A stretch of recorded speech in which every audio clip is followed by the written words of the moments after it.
Good morning, students. Today we will be carrying forward our chapter, and the topics which we will be discussing are transgenic animals, and I will be coming to transgenic animals, GEAC, biopiracy, and biopatents. Okay, so let us start and complete this chapter with this class.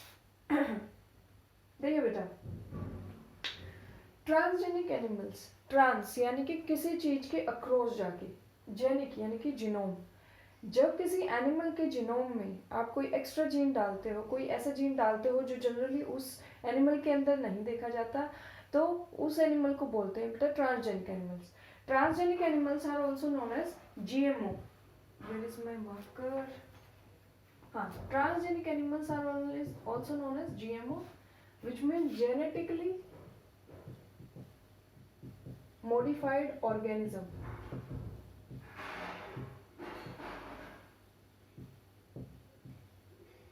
Okay, अब देखिए बेटा, definition है the genetically modified organism which have a foreign gene in their genome due to which they show certain properties which others do not show। यहाँ बेटा others का मतलब है कि जिस organism को आप modify कर रहे हो उसकी बाकी family के organisms वो property show ना करें, ऐसे organism को क्या बोलेंगे? Transgenic animal. फिर से बोलती हूँ, वो एनिमल जिसके जीन में आपने कोई एक्स्ट्रा जीन, कोई बाहर का जीन ऐड किया है जिसकी वजह से वो कुछ ऐसी प्रॉपर्टी, कुछ ऐसा फंक्शन शो कर रहा है जो उसके जैसे बाकी के एनिमल्स में ना मिले, वो ट्रांसजेनिक एनिमल कहलाता है, वो GMO कहलाता है, जेनेटिकली मॉडिफाइड ऑर्गेनिज्म कहलाता है। अच्छा, इन ट्रांसजेनिक एनिमल्स की हमें बायोटेक में जरूरत क्या पड़ती है बेटा? तो first thing is normal physiology and development को स्टडी करने के लिए, ठीक है, आप किसी भी जीन को एक्सट्रैक्ट करके किसी भी ऑर्गेनिज्म के जीनोम में डाल के उसका नॉर्मल प्रोसेस को स्टडी कर सकते हो, ठीक है। नेक्स्ट इज स्टडी डिजीजेस, कैसे कैसे ह्यूमन डिजीजेस आप स्टडी करते हो ट्रांसजेनिक एनिमल्स में? Cancer, cystic fibrosis, rheumatoid arthritis and Alzheimer, ठीक है। ये सभी जो भी डिजीज हैं ये आपके जीन से अफेक्टेड हैं, आपके जेनेटिक मेकअप से अफेक्ट होते हैं। इनके सेलेक्टेड पोर्शन को, डीएनए में जो इनसे रिलेटेड पोर्शन है, जो जीन्स हैं, जो भी डीएनए सेगमेंट्स हैं, उनको आप एक्सट्रैक्ट करके दूसरे ऑर्गेनिजम्स के अंदर डाल के और इफेक्ट्स को स्टडी कर सकते हो या उस पर मेडिसिन को स्टडी कर सकते हो।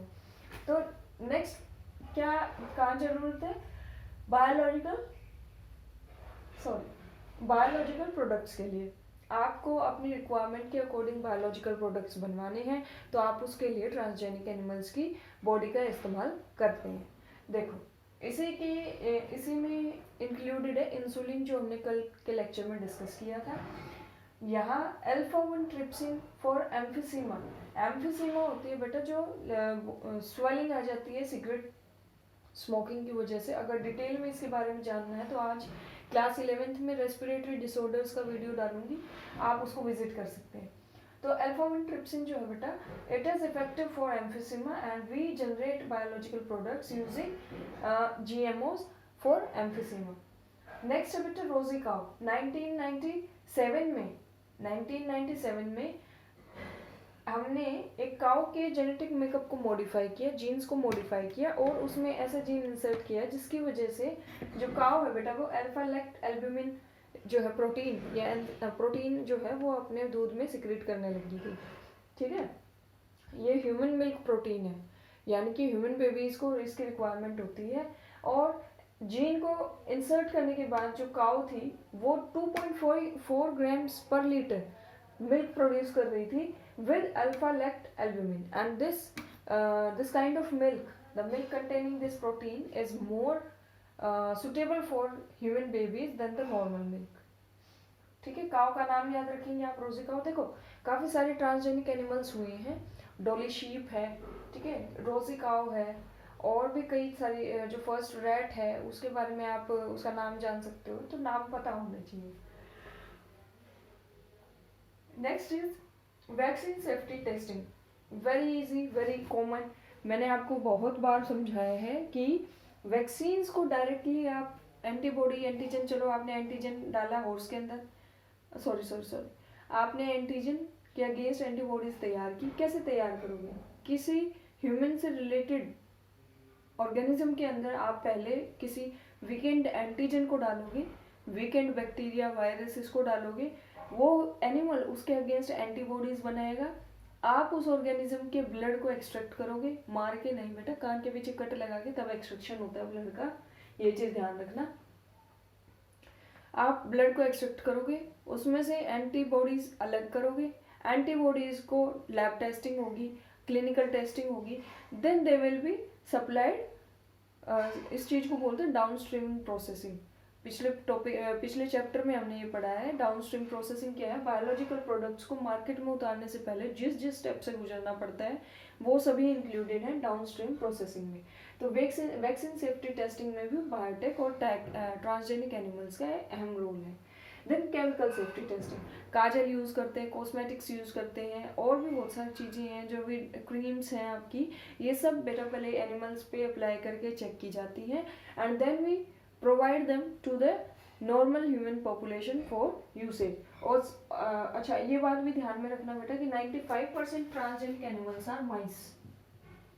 95% ट्रांसजेनिक एनिमल्स आर माइस, ठीक है। और माइस सबसे फेवरेट है साइंटिस्ट का लैब टेस्टिंग के लिए। नेक्स्ट आते हैं बेटा GEAC, genetic engineering approval committee. ये इंडिया में इस्टेब्लिश्ड एक बॉडी है जो कि रेगुलेट करती है किस चीज़ को, जितने भी जेनेटिक इंजीनियरिंग हो रही है, जितने भी DNA रिलेटेड रिसर्च हो रही है, मॉडिफिकेशन रिलेटेड रिसर्च हो रही है, उसको पहले अप्रूवल लेना पड़ता है GEAC से। ऐसा नहीं है कि बेटा आप कुछ ही हो, किसी सांप का जो जीन है वो रैट के अंदर डाल के और एक नया ऑर्गेनिज्म क्रिएट करो, no, this way we are disturbing the nature.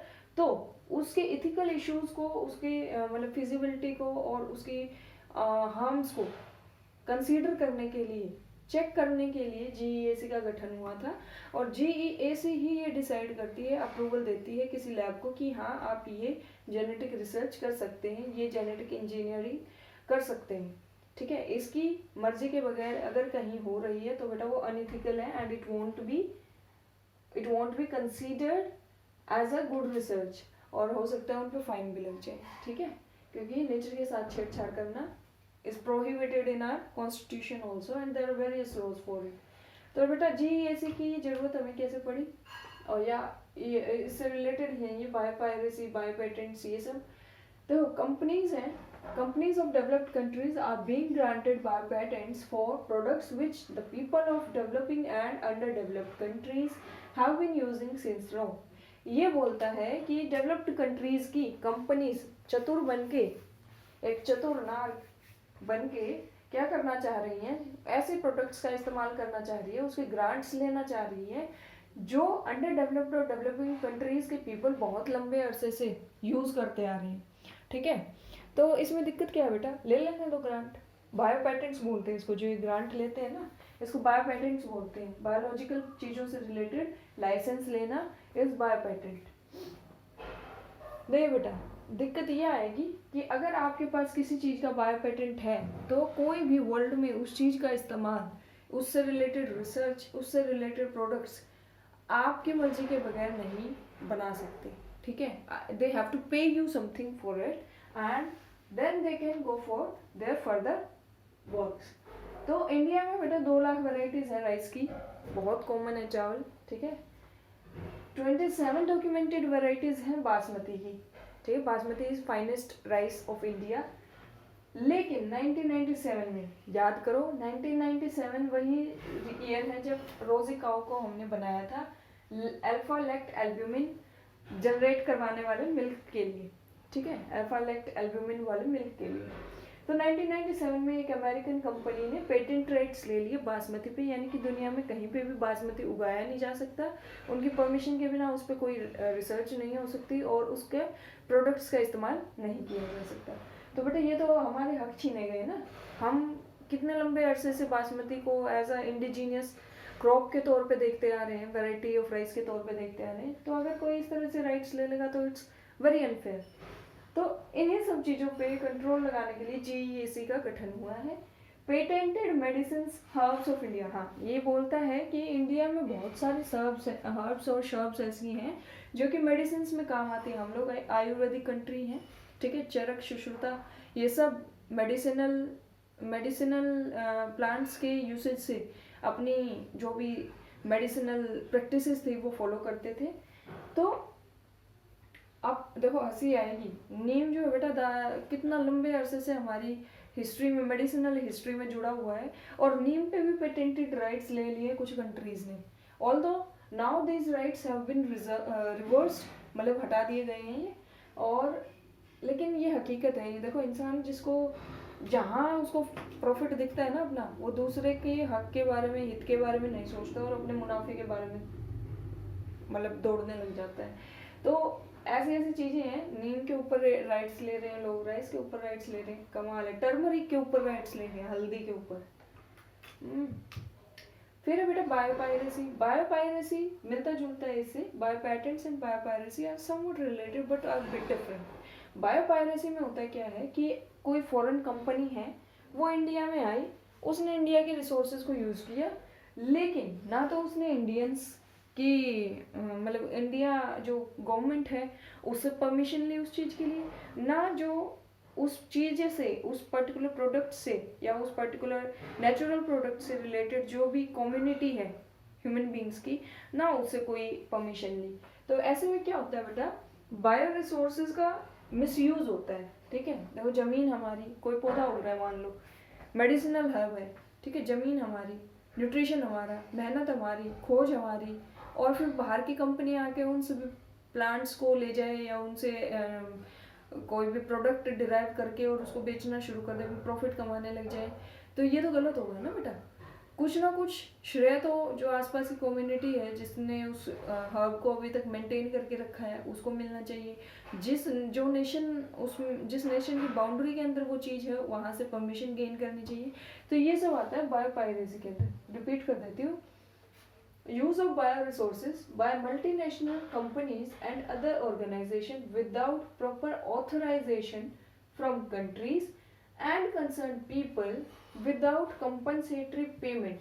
तो ये क्या है, ये बायोपायरेसी है। हमारे पास बायोपेटेंट लॉज हैं जो कि बहुत पुराने हैं, 18 समथिंग के टाइम के हैं, और अभी रिसेंटली उसमें 1990s में आई थिंक सेकेंड अमेंडमेंट हुआ था, जिसकी वजह से काफ़ी सारी टर्म्स क्लियर कर दी गई हैं और इंडिया ने अपने आप को और मजबूत कर लिया है राइट्स और पेटेंट्स देने और दिलवाने के लिए, ठीक है।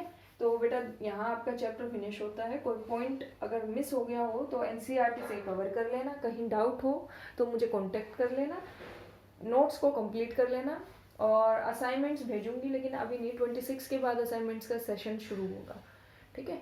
तो कल आप नोट्स कंप्लीट करेंगे, मंडे से नए चैप्टर की शुरुआत करेंगे। Thank you.